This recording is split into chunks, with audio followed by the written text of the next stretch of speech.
Continuamos en Notimundo Estelar con María del Carmen Álvarez y Fausto Yepes. El presidente Daniel Noboa firmó el decreto ejecutivo 198 con el que se incrementó el IVA al 15%. Según el gobierno, lo recaudado servirá para enfrentar el conflicto armado interno, la crisis social y económica que atraviesa el país. Esta es la entrevista de Fausto Yepes. Hoy con... Estamos en los estudios de FM Mundo con el economista Damián Larco, director del Servicio de Rentas Internas, para hablar sobre la recaudación del 15% del impuesto al valor agregado. ¿Cuál es la meta de recaudación? Le consultamos ahora mismo. Economista, gracias por estar con nosotros. Bienvenido. Muy buenas noches y un saludo muy caluroso a la audiencia. ¿Cuál es la meta de recaudación del gobierno con el impuesto al valor agregado a un impuesto que además ha generado reacciones de todo tipo en el país? Bueno, la meta de recaudación de este año 2024, la meta general, son 19.200 millones de dólares. Esto representa un crecimiento con respecto al año anterior de un 10%. Es un crecimiento bastante importante. Pero aquí me gustaría destacar que cuando nosotros recibimos la administración del Servicio de Rentas Internas, la proyección de la recaudación eran 1.600 millones de dólares menos. Por eso, la primera ley del presidente Noboa lo que buscaba era compensar esa pérdida de recaudación, y eso era básicamente a través de un régimen de autorretención a las 510 empresas más grandes del Ecuador, con lo cual se proyecta recaudar cerca de 1.300 millones de dólares, y a través también del régimen de remisión de intereses, multas y recargos, con lo cual se proyecta recaudar cerca de 700 millones de dólares. ¿De cuánto recaudable si no habría esta remisión? ¿De cuánto, perdón? Recaudable si no habría la remisión de intereses. Sí, o sea, sí, con estas dos medidas lo que buscábamos era compensar esa pérdida de 1.600 millones de dólares en la recaudación. Con eso nos manteníamos casi que tablas. Ahora, para poder aumentar la recaudación, para poder financiar la guerra, el conflicto armado interno, la crisis social y económica, era necesario el incremento del IVA para obtener los flujos de forma inmediata para destinarlos a esta crisis que estamos viviendo. Por eso, de allí la importancia del incremento del IVA. Con el incremento del IVA del 12 al 15%, que rige a partir del 1 de abril, es que logramos este año 2024 la recaudación de 19.200 millones de dólares y se logra ese crecimiento con respecto al año anterior. ¿Cuánto implican estos 3 puntos? Exactamente para este año 2024, la proyección de recaudación de estos 3 puntos es 841 millones de dólares. Un poco más de lo que se esperaba inicialmente. Lo que pasa es que no es el año completo. Entonces, ese es básicamente, por eso es la diferencia. ¿Cómo afecta lo ocurrido, en cambio, la decisión tomada en cuanto a al sector de la construcción? Es decir, esta reducción al 5%. ¿Hay una afectación importante?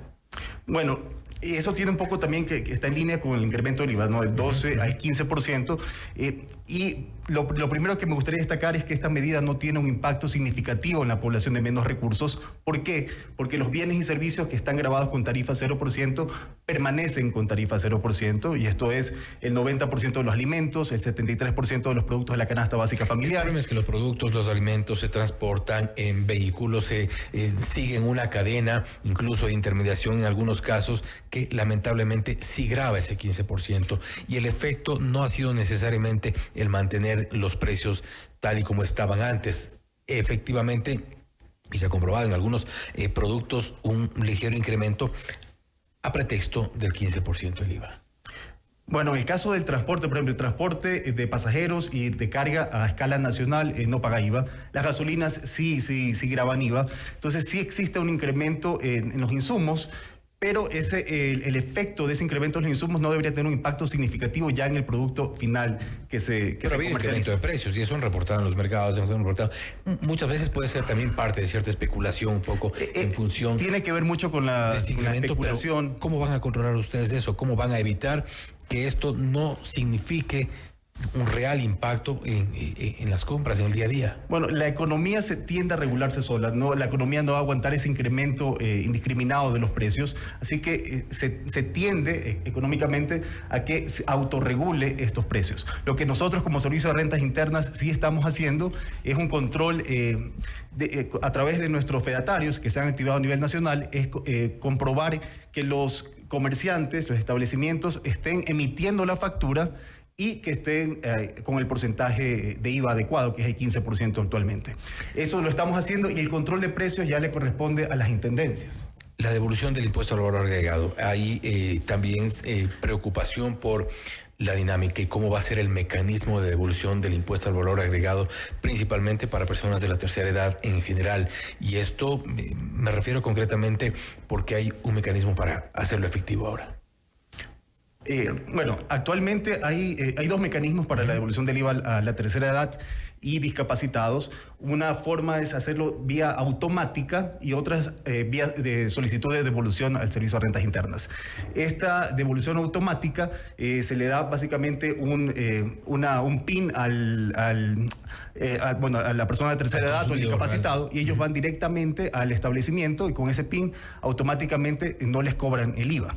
Eso es una forma automática, con lo cual nos evitamos que hacer la solicitud, se emite la resolución, esa resolución se envía al MEF para que el MEF destine los fondos para hacer el pago correspondiente. Entonces nos evitamos, es mucho más eficiente hacerlo de forma automática. Lo que estamos haciendo, lo que buscamos hacer ahora es fomentar este mecanismo automático para que la devolución sea en tiempo real. Pero, ¿y cómo se hace efectiva? Porque había ciertas críticas, y me refiero un poco a esto porque hay el cuestionamiento de cómo hacerlo efectivo. Son gente que no necesariamente acude directamente a los mercados, no necesariamente acude directamente a hacer estas compras, si es que la devolución se hace en el establecimiento. ¿Cómo hacerla efectiva si no hay la presencia? Mucho más fácil era... No es necesario que la persona de la tercera edad o discapacitado vaya personalmente al establecimiento a hacer la compra. Lo puede hacer con un intermediario al cual debe ir con la cédula y con este PIN que le comentaba. ¿No complique eso las cosas? Le pregunto. Es un mecanismo mucho más ágil, justamente para tener este inconveniente que tenemos actualmente con que no se está devolviendo ágilmente estos valores a estos grupos prioritarios. Es mucho más ágil, es en tiempo real que tiene su devolución de IVA. Economista, usted recién, y esto leímos, se presentaron las reformas tributarias para atraer la inversión extranjera, incrementar las plazas de empleo y mejorar recaudación tributaria. ¿En qué consisten estas reformas? ¿Cómo atraer la inversión en un momento que no es precisamente el mejor para el país? Bueno, tenemos en la Ley de Eficiencia Económica y Generación de Empleo que se aprobó en diciembre del año pasado, se establecen múltiples beneficios e incentivos tributarios para las compañías que contraten nuevo personal. Existen beneficios para la contratación de empleo joven, aquellos que están entre 18 y 29 años de edad. Existen beneficios también para la contratación de personal en el sector de la construcción, en el sector de la agricultura, también para personas que hayan estado en conflicto con la ley, porque también se busca que aquellas personas se puedan reinsertar en la economía. Entonces, hay múltiples beneficios que se están otorgando justamente para que se incremente el empleo. Nosotros como Servicio de Rentas Internas vamos a poder evaluar el resultado de esta medida en abril del 2025, cuando las sociedades declaren su impuesto a la renta y veamos cuál ha sido el uso de este beneficio tributario. ¿Hay en efecto un incentivo? ¿Las empresas sienten estos incentivos? Porque muchas veces hay resistencia. Es un beneficio que se usa, bueno, esperamos que justamente lo estén usando. Como decía, nosotros como Servicio de Rentas Internas no podemos hacer una evaluación en este momento. Tenemos que esperar que las compañías presenten sus declaraciones de renta y podamos medir el uso de este beneficio. ¿Cómo controlar, seguir hablando del tema de impuestos, cómo controlar la evasión? Ha sido una de las contrapropuestas en muchos casos cuando se planteaba incluso la consulta popular y el referendo. Hay planteamientos respecto de la reforma laboral, por ejemplo, pero muchos hablan de la recaudación, que es ahí uno de los puntos donde podría haber mayor recaudación sin necesariamente... Una de las alternativas era para entonces el incremento del IVA, pero ¿hay una opción de mejorar la recaudación? Estamos, de hecho, haciendo todos los controles necesarios para disminuir esta brecha de evasión tributaria. pero este mecanismo va a requerir tiempo y por eso es que no podíamos ir por esa alternativa de... ¿Cuál es la clave de la evasión?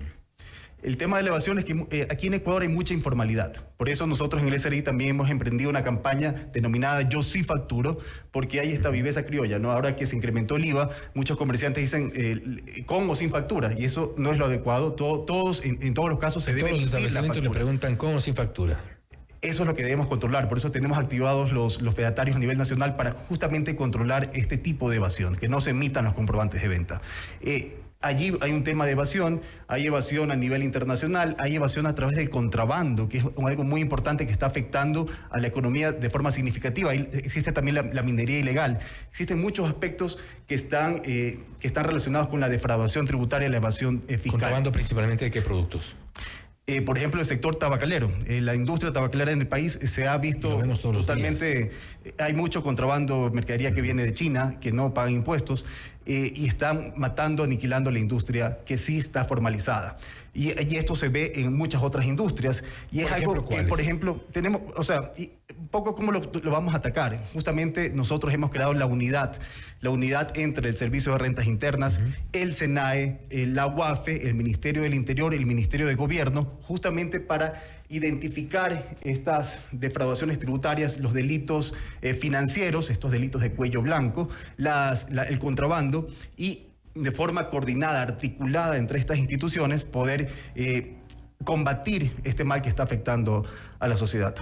Uno de los problemas que se había señalado en muchos de los casos de corrupción que se han denunciado es, por ejemplo, la falta de coordinación entre las autoridades de la UAFE, del Servicio de Rentas Internas, por ejemplo. Y ahí un poco me salto de tema, pero también tiene que ver mucho con el tema de recaudación, el cruce de información. Se ha mejorado, se ha podido optimizar los procesos con organismos como la UAFE, por ejemplo. Estamos justamente en eso. La UAFE, no había esta comunicación directa entre la UAFE y el Servicio de Rentas Internas, por ejemplo. Nosotros decían que habían encontrado la UAFE desmantelada. Es correcto. Entonces, justamente lo que se está buscando es, con esta unidad, darle fuerza a la UAFE, darle fuerza para trabajar de forma articulada, y estamos ya teniendo investigaciones que al momento las mantenemos secretas, pero muy pronto vamos a tener los primeros resultados que van a poder ser anunciados a la prensa. Pero estamos trabajando de forma muy coordinada para poder... es una tarea que nos delegó el señor presidente de la República. ¿Cómo puede el Servicio de Rentas Internas, para que la gente que nos escuche y nos ve pueda un poco graficarse, cómo el Servicio de Rentas Internas logra identificar este tipo de economías ilegales?